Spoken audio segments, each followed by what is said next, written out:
Hey everybody, it's Jenna. I have seen Superman. Actually, by the time I'm recording this, I have seen it twice. I was so incredibly lucky and honored to get to attend the premiere in LA on Monday, and then very quickly flew home to be at my local early screening of it on Tuesday. I already have my tickets to see it again this weekend, and I will probably see it countless more times before it leaves theaters. Later this weekend, I will have a full spoiler-filled video breaking down certain Easter eggs and plot points, and I will have even more videos talking about this movie in the coming weeks. But in the meantime, I couldn't wait to share my spoiler-free review. It feels surreal even being here to begin with, after spending so long speculating and theorizing and just daydreaming about this movie. I am not even being facetious when I say that I've easily thought about this movie every single day for at least the past year, either through covering it on this channel, or talking about it with my husband, or just having hope over what it could be like. To have that hope not only be met, but genuinely exceeded by the movie itself, makes me so emotional. This movie is everything I wanted it to be, and somehow a million things more. It is surprising, it is wacky, it is so unbelievably hopeful. It's constructed with so much unabashed charm and coolness and reverence. Not only reverence for the source material and the potential of it, but reverence for the human experience. I honestly think that this movie is going to change everything for the better, in ways that will be obvious and in ways that we might not realize right away. But there are ways that our landscape and these characters and just the cultural idea of a superhero really needed. One of the biggest surprises for me, something that took a few minutes of my first viewing to really calibrate but snapped immediately into place when I rewatched it, is the movie's pacing. Whether you watched only one trailer or every single new clip of footage that has been released, you aren't really able to predict exactly how this movie unfolds and where certain moments come into play. It starts at an 11 and it never really lets up from there, to the point of even the quote-unquote quieter scenes still being glorious to watch. Clark and Lois's interview might be one of my favorite scenes in all of superhero fiction. The movie swings for the fences at virtually every single opportunity, and while your personal mileage on that might vary, every single scene is purposeful in crescendoing the story further and further. We might not be used to that level of energy and ambition on screen, especially from the first film in an entirely new saga, but just because we're not used to it doesn't mean that it doesn't work. James's execution of everything has a confidence that I really admire on multiple levels. As someone who has loved seeing him grow as a filmmaker, as someone who has been tired of other franchises spinning their wheels to get to certain things, and just as a fan who has wanted to see the DC universe on screen in such an unabashed way, but was almost gaslit to believe that it wasn't possible. On that topic, I've seen some complaints that this feels like a sequel to a movie that we haven't seen yet. And while I can understand that when viewed through the lens of most of our modern franchise storytelling, I think it is a really significant and positive choice in practice. There are so many movies that I love that just throw you right into the thick of things. You meet characters beyond the first stages of their stories, and you pick up on their relationships and growth and even the supporting character names as you go along. Not only is that just true to navigating through life, but it is, surprise, also a storytelling tactic that we've seen throughout superhero comics for nearly a century. With this movie, just like picking up a random issue of a comic, we don't need to see the genesis of certain characters' feelings towards each other or get into the specifics of their origin stories for us to care. We can just enjoy their role in the context of the story that's being presented to us. And what is being presented feels so incredibly authentic and fully formed in a way that genuinely feels revolutionary for this space and at this moment in time. Every character in this movie, no matter how over the top their gimmick or their personality is, still feels real and recognizable in some way. And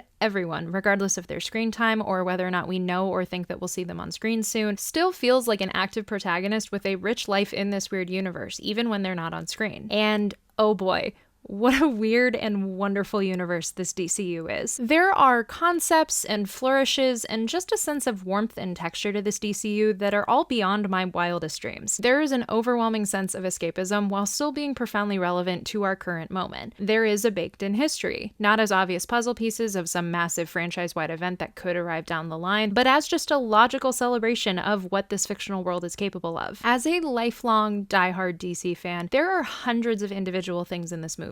Big plot points, small details, Easter eggs, and cameos that I am still in disbelief about. I can't believe that we even got these things on screen, much less how effortlessly they were able to be brought to life on screen, after decades of being convinced that they just wouldn't work successfully. But you don't even need to be a lifelong fan for these elements to work. No matter your pre-existing fandom or your knowledge, the energy behind everything is just too infectious for you not to get endeared to. While the movie has been sold, in part, on the act of rebellion of Superman being a symbol of kindness in a world world where kindness is old-fashioned. What we see of the universe in this movie has such an earnest punk rock sensibility to it. There is a clear emotional gravity, which honestly you should expect from James at this point, but there is also such an overwhelming sense of joy. It doesn't have to hold your hand or try to be grimdark or deathly serious or even concretely rooted in our reality in order to get you to feel something. It can just be, in whatever heartfelt and funny and genuinely cool ways that entails. I cannot even describe the audible, enthusiastic reaction that the crowd in my Tuesday night showing had to about half a dozen particular moments in this movie, most of which concern characters or elements that they're just being introduced to. After the weird and winding road of the past 25 years of modern superhero movies, I am floored that we can get to that point, much less with this specific fictional world. It makes me even more excited for the future of the DCU, something that I didn't even think was physically possible, and the hundreds of characters and components that have always deserved to be treated with this kind of love and reverence. It feels like an understatement to say that the cast of this movie is outstanding across the board. David Cornsweet was born to play Superman, and there is such a nuance and a profound earnestness to every single facet of his persona. I cannot overstate how much this is also a Lois Lane movie, which was such a pleasant surprise, especially when Rachel Brosnahan captures the essence of the character so effortlessly. I could write a whole separate ode to this movie in the context of female representation in this space and how it proves that we're continuing to move in a better direction. Nicholas Holt's Lex is the spiritual successor to Michael Rosenbaum's on Smallville, which is the highest possible compliment that I can give. He is so deliciously evil in a way that is both genuinely scary and horrible, and that feels like he's capable of stealing 40 cakes. And I can, and probably will, sing the praises of every single individual character in this movie. But it is an absolute joy that Eddie Gathie's Mr. Terrific is such a standout, both in his performance and just in the awesome ways that he is showcased. I can't believe that we're here. A part of me is still in utter disbelief that this movie even exists, much less in the earnest and joyous and monumental way that it does. It healed things inside of me that I didn't even know needed to be healed, and it makes me so happy for the generation of kids who will get to grow up with this movie and this universe and be impacted by it in such a profound way. We, the DC fandom, the superhero fandom, and honestly just the world, needed this movie so much more than I think any of us could have ever realized. We can debate until the end of time about the best movies that happen to star superheroes, but I genuinely think that Superman has redefined what it means to be a comic book movie. Are you excited for Superman? Have you seen it already? Share your thoughts in the comments below, but if you have seen it, keep the conversation spoiler free for now, and please don't forget to like, subscribe, and share with your friends if you haven't already done so. Merch is available at the link in the description. As always, you can find me on social media at @HeyIt'sJennaLynn. Thank you all so much for watching. I honestly had to stop myself from just continuing to ramble and make this script 30 minutes long. Like I said up top, I will have a lot more coverage of this movie coming on the channel very soon, and as always, go read some comics and go see Superman.